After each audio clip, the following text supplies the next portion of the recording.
नमस्कार सभी को। दोस्तों, भारत एक लोकतांत्रिक देश है, ये हम सबको पता है। पर अगर मैं आपसे ये पूछूं कि कैसे लोकतांत्रिक है, मतलब क्या फैक्टर है जो डिसाइड करता है कि भारत एक लोकतंत्र है, तो आप कहोगे यार बड़ा सिंपल है, यहाँ पे सबको वोट देने का अधिकार है और उस वोट से हम अपनी सरकार चुनते हैं और फिर वो चुनी हुई सरकार जनता की सेवा करती है, लोगों का दुख दर्द बांटती है, उनके लिए योजनाएं बनाती है और फिर उसको क्रियान्वित कराती है। और इस तरीके से जो तंत्र बनता है, जो सिस्टम बनता है, उसी को लोकतंत्र कहते हैं, जिसकी बुनियाद क्या होती है? जिसकी बुनियाद लोग होते हैं, उनका वोट होता है। पर ये सब ना अब लग रहा है कि थोड़ी पुरानी बातें हो चुकी हैं। नए भारत का सिस्टम थोड़ा सा अलग है, क्योंकि पहले चुनाव आयोग का काम होता था चुनाव कराना, और अब ऐसा लग रहा है कि चुनाव आयोग का काम है चुनाव जिताना।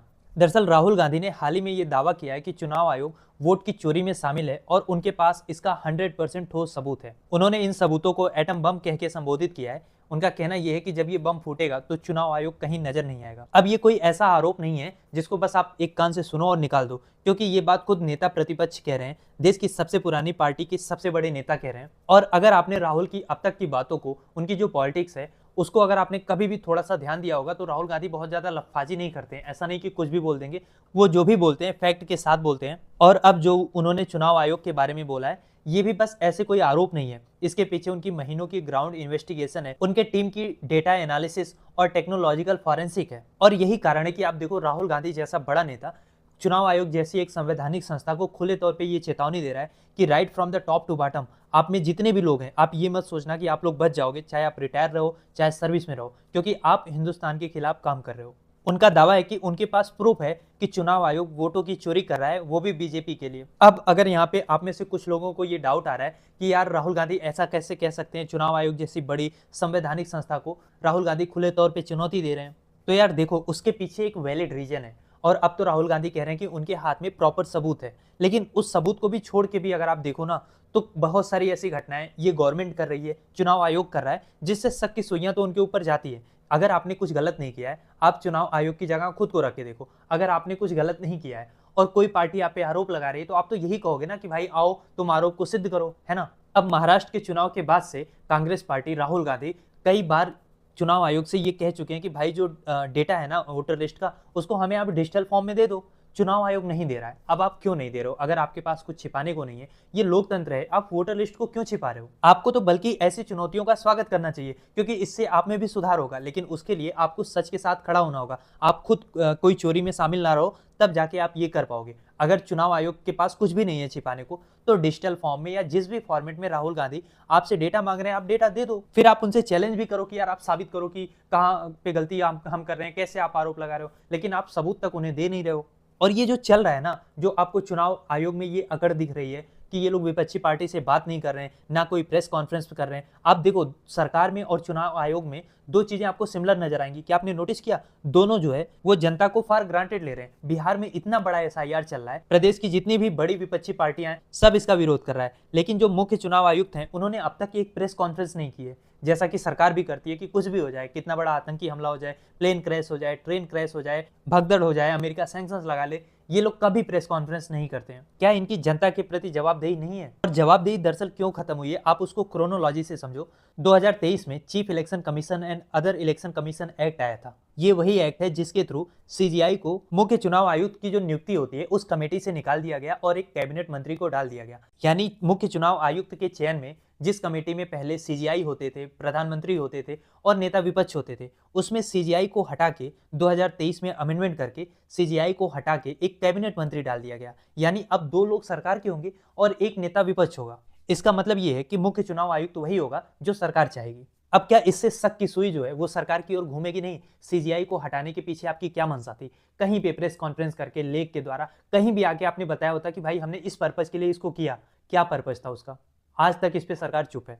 और बात यहीं खत्म नहीं हुई। सरकार बस अपना आदमी चुनाव आयोग में बैठा के खुश नहीं थी, क्योंकि आप उस आदमी से तभी मन मुताबिक काम करा पाओगे जब उसके अंदर कोई डर ना हो कि भाई मुझे कल को कुछ हो जाए। तो उसको ये सिक्योरिटी देने के लिए इसमें एक क्लॉज और जोड़ा गया है कि जो हमारे मुख्य चुनाव आयुक्त होंगे और उनके साथ जो दो और चुनाव आयुक्त हैं, उनके किसी भी काम के लिए, उनके किसी भी डिसीजन के लिए जो उन्होंने उस पद पे रहते हुए अपनी ड्यूटी के रूप में लिया होगा, ना कोई सिविल केस हो सकता है, ना तो कोई क्रिमिनल केस हो सकता है। यानी मोटा मोटा आप ये समझो कि इनके किसी भी काम के लिए इन्होंने कुछ भी किया हो, कोई सा भी डिसीजन लिया हो, ना तो इनको केस हो सकता है, ना तो इनको जेल हो सकती है, ना तो इनको कोई सजा होगी। तो मोदी गवर्नमेंट ने चुनाव आयोग को, चुनाव आयुक्त को इतना ज्यादा सुरक्षित कर दिया है। अब आप डॉट कनेक्ट कर पा रहे हैं कि चुनाव आयोग का ये जो रवैया है ये नया क्यों है। ये नए भारत का नया चुनाव आयोग है जिसको सर्वशक्तिशाली बनाया गया है और साथ में ये भी पावर दे दी गई है कि भाई तुम कोई भी डिसीजन लो, तुम्हें कोई सजा नहीं होगी, तुम फ्री हो। मतलब ये क्लॉज अपने आप में कैसा है आप समझ लो। क्या कोई भी संस्था हो, चाहे वो संवैधानिक है चाहे गैर संवैधानिक है, क्या वो संविधान से ऊपर हो जाएगी? ये रूल देने का, ये इम्यूनिटी देने का क्या मतलब है कि आप कुछ भी करो आपको सजा नहीं होगी, इनफैक्ट आप पे केस भी नहीं चलेगा। और इसीलिए मैंने कहा कि इनके तेवर भी आपको दिख रहे हैं। सुप्रीम कोर्ट ने इनको कहा था कि भाई एसआईआर में सजेशन दिया था कि एसआईआर में आधार कार्ड को भी शामिल कर लो, इन्होंने नहीं किया, सुप्रीम कोर्ट तक के सजेशन को नहीं माना। अब ये ताकत केवल मशरूम खाने से तो आ नहीं रही है चुनाव आयोग के अंदर। लेकिन आपको पता है राहुल गांधी ने क्या किया है? राहुल गांधी ने कर्नाटक के बेंगलुरु संसदीय क्षेत्र में एक पूरा अपना स्टडी करवाया अपनी टीम के साथ। वहां की जो वोटर लिस्ट थी उसको डिजिटल फॉर्म में खुद ही कन्वर्ट करवाया, उसका फॉरेंसिक एनालिसिस किया, क्योंकि यही जो लिस्ट थी डिजिटल फॉर्म में वो चुनाव आयोग से मांगते मांगते थक गए, चुनाव आयोग ने दिया नहीं, तो खुद ही इस लिस्ट को तैयार कराया। महीनों का काम था ये। और अब वो कह रहे हैं कि उनके पास उस संसदीय क्षेत्र में जो भी चुनाव आयोग ने गड़बड़ी की थी उसका पूरा डिटेल है, पूरा बायोडेटा है, उसमें सब कुछ क्लियर है कि कैसे हजारों बोगस वोट बनाए गए, फेक एड्रेस पे लोगों का नाम फेक है, वहां पे 200 250 तक वोट बनाए गए। तो ओवरऑल कैसे लोगों का नाम जोड़ने और काटने की प्रक्रिया हुई है ना पूरे सुनियोजित ढंग से, राहुल गांधी के हिसाब से उन्होंने उसका पर्दाफाश कर देना है। और अब इसी मॉडल को राहुल गांधी 5 अगस्त को बेंगलुरु में जनता के सामने सार्वजनिक करने जा रहे हैं। देखो चुनाव आयोग को लेके ना अब बिहार में देखो एक अच्छा खासा लोगों के अंदर गुस्सा है, और इसके अलावा ओवरऑल भी सब जानना चाहते हैं कि आखिर बीजेपी जो है, मतलब जहां पे जमीन पे भी नहीं लग रहा है, बीजेपी के खुद के कार्यकर्ताओं को नहीं लग रहा है कि ये लोग वो चीज जीत लेंगे, वहां पे भी वो चुनाव जीत ले रहे हैं।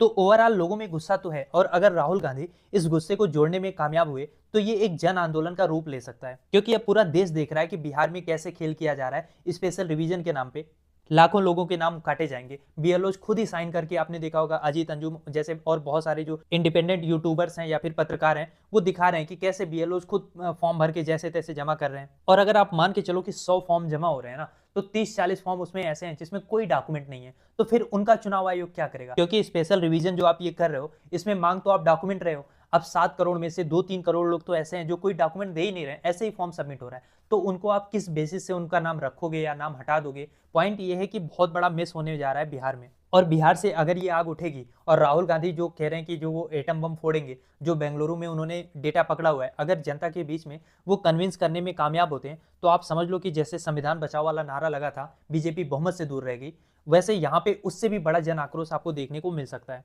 और हर तरीके से आप देखो ना तो चुनाव आयोग जो है वो अपने दायरे से बाहर जाके काम कर रहा है और अपने दायरे से ज्यादा कुछ चीजें बोल भी रहा है। और अब तो चुनाव आयोग भी सूत्रों के हवाले से बोलने लगा है। कभी उनके सूत्र कह रहे हैं कि स्पेशल रिवीजन इसलिए हो रहा है क्योंकि बांग्लादेशी घुसपैठिए ज्यादा घुस गए हैं, तो यार वो काम गृह मंत्रालय का है, उसके पीछे तुम क्यों पड़े हो? और फिर आप ये भी कह रहे हो कि ये जो स्पेशल इंटेंसिव रिवीजन है ये हम पूरे देश में कराएंगे, तो आप ये कहना चाह रहे हो कि पूरे देश में घुसपैठिए हैं? मतलब गृह मंत्रालय ने इतने 10 सालों में 11 सालों में पूरे देश में घुसपैठिए बैठा दिए हैं। और ऐसा नहीं है कि विपक्ष जो है वो चुनाव आयोग की प्रक्रिया पे जो वोटर लिस्ट में एडिशन हो रहा है या डिलीशन हो रहा है इस पे पहली बार बिहार के समय बात कर रहा है। दरअसल राहुल गांधी तो मुंबई के विधानसभा के चुनाव के बाद से ही चुनाव आयोग से रिक्वेस्ट कर रहे हैं, उसको लेटर तक लिख रहे हैं कि भैया आप हमें डिजिटल फॉर्म में वोटर लिस्ट दे दो, हम चेक कर लेंगे, संतुष्ट हो जाएंगे, बात खत्म है। लेकिन उस मामले में चुनाव आयोग हाथ खड़े कर ले रहा है। सुप्रीम कोर्ट से भी कोई बहुत बड़ी राहत मिल नहीं रही है, बस तारीखें बढ़ रही हैं। और सरकार जो है पार्लियामेंट के अंदर इस पे चर्चा नहीं करा रही है, कह रही है कि चुनाव आयोग संवैधानिक संस्था है तो उस पर चर्चा हम क्यों करें। तो अब विपक्ष के पास सड़कों पे जाने के अलावा कोई रास्ता भी नहीं है। 5 अगस्त से पूरा विपक्ष सड़कों पे उतरने के लिए तैयार है। राहुल गांधी खुद इसकी अगुवाई करेंगे। तेजस्वी यादव से लेकर महागठबंधन के सभी नेता इस जन आंदोलन में कंधे से कंधा मिलाकर चलने जा रहे हैं। अब मेरा सवाल ये है कि इन सब से हटके आपको क्या लगता है, आपकी समझ क्या कहती है? क्या सच में हम एक निष्पक्ष लोकतंत्र में रह रहे हैं, या फिर सिर्फ वोटर लिस्ट में दर्ज एक आईडी बनकर रह गए हैं जिसको कभी भी कोई काट दे रहा है, कोई जोड़ दे रहा है? क्या सोचते हैं आप इस बारे में? लिखिए अपनी राय कमेंट बॉक्स में।